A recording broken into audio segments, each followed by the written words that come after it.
Welcome to my channel. ಇವತ್ತಿನ ವಿಡಿಯೋದಲ್ಲಿ ಏನೆಲ್ಲ ಇದೆ ಬನ್ನಿ ನೋಡ್ಕೊಂಬರೋಣ. ಇವತ್ತು ನಾನು ಎಣ್ಣೆಕಾಯಿ ಪಲ್ಯ ಮಾಡ್ತಾ ಇದ್ದೀನಿ. ಅದಕ್ಕೆ ಬೇಕಾಗಿರುವಂಥ ಬದನೆಕಾಯಿ ಈ ಥರ ಇರಬೇಕಾಗುತ್ತೆ, ಚಿಕ್ಕ ಚಿಕ್ಕದಾಗಿ ಈ ಥರ ಕಟ್ ಮಾಡ್ಕೋಬೇಕು. ಕಟ್ ಮಾಡಿಕೊಂಡು ನೆಕ್ಸ್ಟು ಪ್ಲಸ್ ಆಕಾರದಲ್ಲಿ ಕಟ್ ಮಾಡ್ಕೋಬೇಕಾಗತ್ತೆ. ಈ ರೀತಿ ಕಟ್ ಮಾಡಿಕೊಂಡು ಉಪ್ಪು ನೀರಿಗೆ ಹಾಕಬೇಕು. ಈಗ ನಾನೆಲ್ಲ ಬದನೆಕಾಯಿ ಕಟ್ ಮಾಡಿದ್ದೀನಿ. ನೆಕ್ಸ್ಟು ಉಪ್ಪು ಹಾಕ್ತಾಯಿದ್ದೀನಿ, ಕಲ್ಲು ಉಪ್ಪು. ಆಮೇಲೆ ತರಕಾರಿ ಎಲ್ಲ ತೊಗೊಂಡು ಬಂದಿದ್ದೆ, ಇನ್ನೂ ಫ್ರಿಜ್ಜಿಗೆ ಜೋಡಿಸಿಲ್ಲ.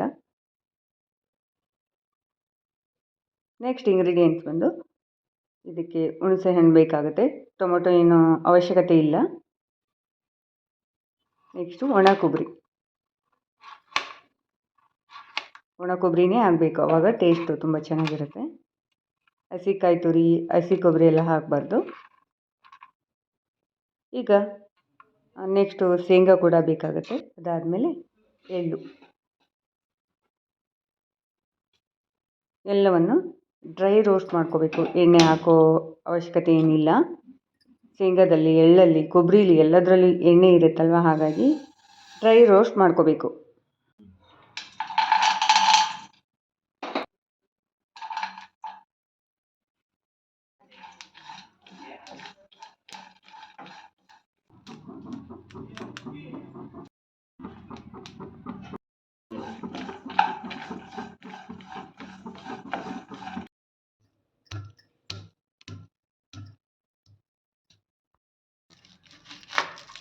ಬೆಳ್ಳುಳ್ಳಿ ಹಸಿಗೆ ರುಬ್ಕೊಳ್ಳೋದಕ್ಕೆ ಹಾಕಬೇಕು. ಆಮೇಲೆ ಒಗ್ಗರಣೆಗೆ ಈರುಳ್ಳಿ ಬೇಕಾಗುತ್ತೆ.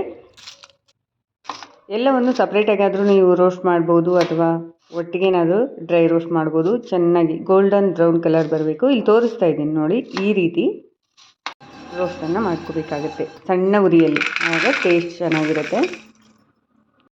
ಇದೇ ಒಂದು ಪೌಡರ್ನ ಹಾಗಲಕಾಯಿ, ಹೀರೆಕಾಯಿ, ಆಮೇಲೆ ತುಪ್ರೆಕಾಯಿ ಅಂತ ಬರುತ್ತೆ ನಮ್ಮ ಕಡೆ, ಅದಕ್ಕೂ ಕೂಡ ಇದೇ ಥರ ಸೇಮ್ ಪ್ರೋಸೆಸ್. ಪೌಡರ್ ಬಂದು ನೆಕ್ಸ್ಟು ಉಪ್ಪು, ಧನಿಯಾ, ಜೀರಿಗೆ, ಮೆಂತ್ಯ ಹುರಿದ್ಬಿಟ್ಟು ಪೌಡ್ರ್ ಮಾಡಿರುವಂಥದ್ದು. ನೆಕ್ಸ್ಟ್ ಖಾರದ ಪುಡಿ, ಅರಿಶಿನ ಪುಡಿ, ಇಷ್ಟು ಸ್ಪೈಸಸನ್ನು ಹಾಕಿ ಜೊತೆಗೆ ಬೆಳ್ಳುಳ್ಳಿ ಹಾಕಬೇಕು. ಆಮೇಲೆ ಹುಣಸೆ ಹಣ್ಣು ಹಾಕಿದ ಜಾಗದಲ್ಲಿ ಬೆಲ್ಲ ಹಾಕಬೇಕು. ಇದಕ್ಕೆ ಹಾಕೋ ಹಾಗಿಲ್ಲ, ಯಾಕಂದರೆ ಶೇಂಗಾ ಸ್ವೀಟಾಗಿರುತ್ತೆ, ಎಳ್ಳು ಕೂಡ ಸ್ವೀಟಾಗಿರುತ್ತೆ. ತರಿಯಾಗಿ ರುಬ್ಕೋಬೇಕು. ಈ ರೀತಿ ಆಗಿದೆ ನೋಡಿ.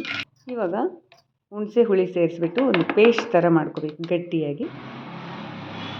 ಜಾಸ್ತಿ ಗಟ್ಟಿ ಇರಬಾರ್ದು, ಜಾಸ್ತಿ ತೆಳು ಕೂಡ ಇರಬಾರ್ದು. ಈಗ ನಾನು ತೋರಿಸ್ತೀನಿ, ಆ ಒಂದು ಕನ್ಸಿಸ್ಟೆನ್ಸಿಲಿ ಇರಬೇಕಾಗತ್ತೆ.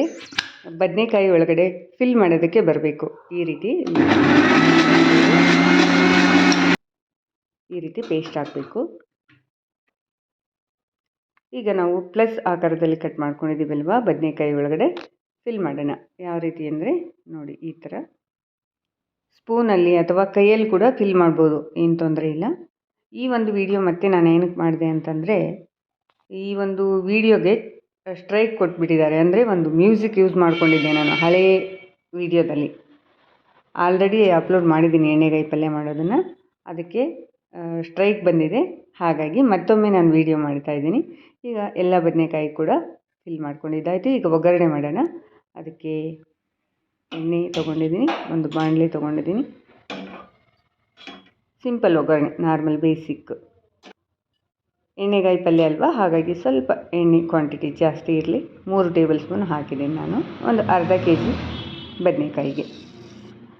ಸಾಸಿವೆ, ಕರಿಬೇವು, ಈರುಳ್ಳಿ ಚೆನ್ನಾಗಿ ಫ್ರೈ ಮಾಡ್ಕೋಬೇಕು. ಹಸಿ ಘಮ ಹೋಗೋವರೆಗೂ ಫ್ರೈ ಮಾಡ್ಕೋಬೇಕು. ಅದಾದಮೇಲೆ ತುಂಬಿರುವಂಥ ಬದನೆಕಾಯಿಗಳನ್ನು ಹಾಕಿ ಮುಚ್ಚಿಟ್ಬಿಡಬೇಕು ಒಂದು 5 ನಿಮಿಷ. ಅಷ್ಟೊತ್ತಿಗೆ ಚಪಾತಿ ರೆಡಿ ಮಾಡ್ಕೊಳ್ಳೋಣ ಅಂತ. ಇದು ಚಪಾತಿಗೆ ಕಾಂಬಿನೇಷನ್ ಚೆನ್ನಾಗಿರುತ್ತೆ. ಅಕ್ಕಿ ರೊಟ್ಟಿ, ರಾಗಿ ರೊಟ್ಟಿ, ಹಾಗೆ ಜೋಳದ ರೊಟ್ಟಿಗೂ ಕೂಡ ತುಂಬ ಚೆನ್ನಾಗಿರುತ್ತೆ. ಅನ್ನಕ್ಕೂ ಕೂಡ ಚೆನ್ನಾಗಿರುತ್ತೆ ಕಾಂಬಿನೇಷನ್. ಗೋಧಿ ಹಿಟ್ಟು, ಸಕ್ಕರೆ, ಉಪ್ಪು ಹಾಕಿದ್ದೀನಿ.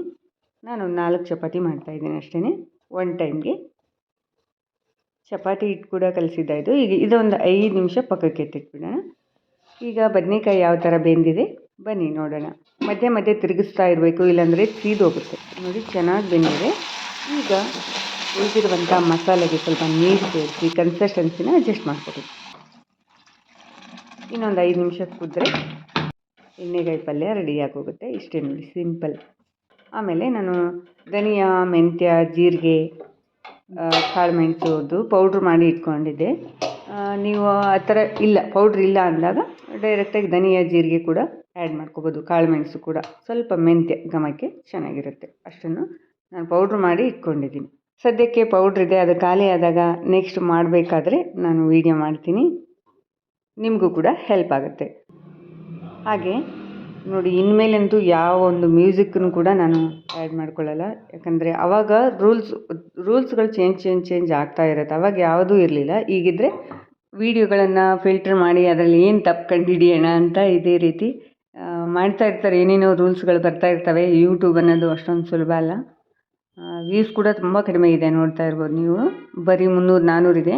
ಇರಲಿ, ಎಷ್ಟೇ ವ್ಯೂಸ್ ಬರಲಿ ಪರವಾಗಿಲ್ಲ, ಒಂದೊಂದು ವ್ಯೂಸ್ಗೂ ಅದರದ್ದೇ ಆದ ಬೆಲೆ ಇದೆ. ಹೀಗೆ ನೋಡಿ, ರೂಲ್ಸ್ಗಳು ತುಂಬ ಚೇಂಜ್ ಆಗ್ತಾ ಇರ್ತವೆ. ಈಗ ತುಂಬ ಯೂಟ್ಯೂಬರ್ಸ್ ಆಗಿಬಿಟ್ಟಿದ್ದಾರೆ ಈಗಂತೂ, ಕಂಟೆಂಟ್ ಇರೋರು ಇಲ್ಲದೇ ಇರೋರು. ಹಾಗಾಗಿ ಏನೇನೋ ರೂಲ್ಸ್ಗಳು ತರ್ತಾ ಇದ್ದಾರೆ. ಈಗ ಬದನೆಕಾಯಿ ನೋಡೋಣ. ಕಂಪ್ಲೀಟಾಗಿ ರೆಡಿಯಾಗಿದೆ ನೋಡಿ. ಇದು ತಣ್ಣಗಾದ್ಮೇಲೆ ಗಟ್ಟಿಯಾಗುತ್ತೆ. ಸದ್ಯಕ್ಕೆ ಒಂದು ಸ್ವಲ್ಪ ತೆಳು ಅನಿಸುತ್ತಲ್ವ, ಆಮೇಲೆ ಗಟ್ಟಿಯಾಗುತ್ತೆ. ಇನ್ನೂ ಗಟ್ಟಿ ಕೂಡ ಮಾಡ್ಕೋಬೋದು, ಇಷ್ಟು ಸಾಕಾಗುತ್ತೆ. ಈಗ ನಾನು ಮಾಡ್ತಾ ಇರೋದು ರಾತ್ರಿ ಊಟಕ್ಕೆ, ಹಾಗೆ ಬೆಳಗ್ಗೆ ಕೂಡ ತಿಂಡಿಗೆ ಆಗುತ್ತೆ. ನೆಕ್ಸ್ಟ್ ಮಧ್ಯಾಹ್ನ ಊಟಕ್ಕೆ ಬೇಳೆ ಸಾರು ಅನ್ನ ಮಾಡಿದರೆ ಬಾಕ್ಸಿಗೂ ಆಗುತ್ತೆ ನನ್ನ ಮಗನಿಗೆ. ಈ ರೀತಿ ನೋಡಿ, ಯೂಟ್ಯೂಬ್ ಅನ್ನೋದು ತುಂಬ ಕಷ್ಟ. ಇನ್ಮೇಲಂತೂ ನಾನು ಶಾರ್ಟ್ಸ್ಗೂ ಕೂಡ ಅಷ್ಟೇ, ನಾನು ಓನು ವಾಯ್ಸ್ ಯಾವುದೂ ಯೂಸ್ ಮಾಡಿಲ್ಲ. ಸಾಂಗಿಗೆ ಅಲೋ ಕೊಟ್ಟಿದ್ದಾರೆ, ಹಾಗಾಗಿ ಬೇರೆ ಬೇರೆ ಸಾಂಗ್ ಯೂಸ್ ಮಾಡಿಕೊಂಡು ನಾನು ಶಾರ್ಟ್ಸನ್ನು ಮಾಡಿದ್ದೀನಿ. ಶಾರ್ಟ್ಸಲ್ಲಿ ಅಷ್ಟೊಂದೇನು ಅರ್ನಿಂಗ್ ಆಗಲ್ಲ. ಇನ್ನು ಮುಂದೆ ಶಾರ್ಟ್ಸ್ ವೀಡಿಯೋ ಮಾಡಿದರೂ ಕೂಡ ಓನ್ ವಾಯ್ಸಲ್ಲಿ ಮಾಡಬೇಕು ಅಂತ ಅಂದ್ಕೊಂಡಿದ್ದೀನಿ. ಯಾಕಂದರೆ ಯಾವಾಗ ಯಾವ ರೂಲ್ಸ್ ಬರುತ್ತೋ ಗೊತ್ತಿಲ್ಲ. ಆಲ್ರೆಡಿ ನಾನು ತುಂಬ ಸಾಂಗ್ಗಳು ಯೂಸ್ ಮಾಡಿದ್ದೀನಿ. ಏನಿಲ್ಲ, 1-2 ಆಪ್ಷನ್ ಕೊಡ್ತಾರೆ. ವಿತೌಟ್ ಮ್ಯೂಸಿಕ್ ವೀಡಿಯೋನ ನೀವು ಪಬ್ಲಿಷ್ ಮಾಡ್ಬೋದು ಅಂತ ಆಪ್ಷನ್ ಕೊಡ್ತಾರೆ, ಅಥವಾ ವೀಡಿಯೋ ಡಿಲೀಟ್ ಮಾಡ್ಬೋದು ಅಂತ 2 ಆಪ್ಷನ್ ಕೊಡ್ತಾರೆ. ನಾನು ಎಣ್ಣೆಗಾಯಿ ಪಲ್ಯದ್ದು ವೀಡಿಯೋ ಬಂದು ಸೈಲೆಂಟ್ ಆಗಿದೆ ಈಗ. ಮೊದಲು ಮ್ಯೂಸಿಕ್ ಇತ್ತು, ಅಂದರೆ ನನಗೆ ಅವಾಗ ಅಷ್ಟೊಂದು ಗೊತ್ತಿರಲಿಲ್ಲ. ಯೂಟ್ಯೂಬಲ್ಲಿ ಮ್ಯೂಸಿಕ್ ಆ್ಯಡ್ ಮಾಡ್ಕೊಂಡಿದ್ದೆ, ಆ ವಿಡಿಯೋಗೆ ಸ್ಟ್ರೈಕ್ ಕೊಟ್ಟಿದ್ದರು, ಮೇಲ್ ಬಂತು. ಆವಾಗ ಅಂದ್ಕೊಂಡೆ, ನೋಡಿ ಯೂಟ್ಯೂಬಲ್ಲಿ ಎಷ್ಟು ತಿಳ್ಕೊಂಡ್ರೂ ಕಡಿಮೆನೇ. ಅದಕ್ಕೆ ಅಂತಲೇ ಯೂಟ್ಯೂಬ್ ಕೋರ್ಸ್ಗಳಿದ್ದಾವೆ, ಕೋರ್ಸಿಗೆ ಜಾಯ್ನ್ ಆಗಿ ಯೂಟ್ಯೂಬ್ ಚಾನಲ್ ಸ್ಟಾರ್ಟ್ ಮಾಡಿದರೆ ತುಂಬ ಒಳ್ಳೆಯದು. ಈಗ ನೋಡಿ, ತುಂಬ ಜನ ಯೂಟ್ಯೂಬರ್ಸ್ ಆಗಿದ್ದಾರೆ. ಎಷ್ಟು ಚಾನಲ್ಗಳು ತೆಗಿತಾ ಇದ್ದಾರೆ ಅಂತಂದರೆ, ಏನೋ ಒಂದು ರೀಸನ್ಗೆ ಗೊತ್ತಿಲ್ಲ ಏನೇನು ಬರುತ್ತೋ ರೂಲ್ಸ್ಗಳು. ಈ 2026ರಲ್ಲಂತೂ ತುಂಬ ರೂಲ್ಸ್ಗಳು ಬಂದಿದೆ. ನನ್ನ ಚಾನಲ್ಗೆ 2 ವೀಡಿಯೋಗೆ ಸ್ಟ್ರೈಕ್ ಬಂದಿತ್ತು. ನಾನು ಅದನ್ನು ಸೈಲೆಂಟ್ ವೀಡಿಯೋ ಅಪ್ಲೋಡ್ ಮಾಡಿದ್ದೀನಿ. ಒಂದು ಎಣ್ಣೆಗಾಯಿ ಪಲ್ಯದು, ಇನ್ನೊಂದು ನೆನಪಿಲ್ಲ ಯಾವುದು. ಸಾಕಷ್ಟು ವೀಡಿಯೋಸ್ ಇದೆ. ಹಾಗಾಗಿ ನೋಡಿ, ಯೂಟ್ಯೂಬ್ ಮಾಡಬೇಕಂದ್ರೆ ಎಷ್ಟು ತಿಳ್ಕೊಂಡ್ರೂ ಕಮ್ಮಿನೇ. ಏನೂ ಗೊತ್ತಿಲ್ಲದೆ ಮಾಡಿದಾಗ ಈ ರೀತಿ ಪ್ರಾಬ್ಲಮ್ಗಳು ಆಗ್ತವೆ. ಚಾನಲ್ಗೆ ಪ್ರಾಬ್ಲಮ್ ಆಗಲಿಲ್ಲ ಅಂದರೆ ಸಾಕು, ವೀಡಿಯೋಗೆ ಪ್ರಾಬ್ಲಮ್ ಆದರೆ ಇನ್ನೊಂದು ವೀಡಿಯೋ ಕೂಡ ಮಾಡ್ಬೋದು. ಈಗ ನೋಡಿ, ಎಣ್ಣೆಗಾಯಿ ಪಲ್ಯದ್ದು ಸೈಲೆಂಟ್ ಆಗಿದೆ, ಅದು ವಾಯ್ಸ್ ಓವರ್ ಮಾಡಿಲ್ಲ, ನಾನು ಮ್ಯೂಸಿಕ್ ಅಷ್ಟೇ ಹಾಕಿದ್ದೆ. ಈಗ ಇನ್ನೊಂದು ಸಲ ವೀಡಿಯೋ ಮಾಡಿದೆ. ಈ ರೀತಿ ವೀಡಿಯೋ ಕೂಡ ಮಾಡ್ಬೋದು. ಚಾನಲ್ಗೆ ಏನಾರ ಪ್ರಾಬ್ಲಮ್ ಬಂದರೆ ಈಗ ಚಾನಲ್ನ ಕ್ರಿಯೇಟ್ ಮಾಡೋದು, ಸಬ್ಸ್ಕ್ರೈಬರ್ಸ್ನ ತೊಗೊಳ್ಳೋದು ತುಂಬ ಅಂದರೆ ತುಂಬ ಕಷ್ಟದ ಕೆಲಸ. ಅದು ಏನು ಮಾಡೋಕ್ಕಾಗಲ್ಲ. ರೂಲ್ಸ್ಗಳು ಗೊತ್ತಿಲ್ಲ ಅಂದಾಗ ಅದು ಏನಾದರೂ ಪ್ರಾಬ್ಲಮ್ ಆದಾಗ ಫೇಸ್ ಮಾಡಲೇಬೇಕಾಗತ್ತೆ. ನೋಡಿದ್ರಲ್ವ ಫ್ರೆಂಡ್ಸ್, ಇದಾಗಿತ್ತು ಇವತ್ತಿನ ವಿಡಿಯೋ. ಇಷ್ಟ ಆದರೆ ಲೈಕ್ ಮಾಡಿ, ಯೂಸ್ಫುಲ್ ಅನ್ಸರೆ ಫ್ರೆಂಡ್ಸ್ ಆ್ಯಂಡ್ ಫ್ಯಾಮಿಲಿಗೆ ಶೇರ್ ಮಾಡಿ. ಹಾಗೆ ಅನಿಸಿಕೆ ಅಭಿಪ್ರಾಯಗಳನ್ನು ಕೂಡ ಕಮೆಂಟ್ ಮಾಡಿ ತಿಳಿಸೋದು ಮರಿಬೇಡಿ.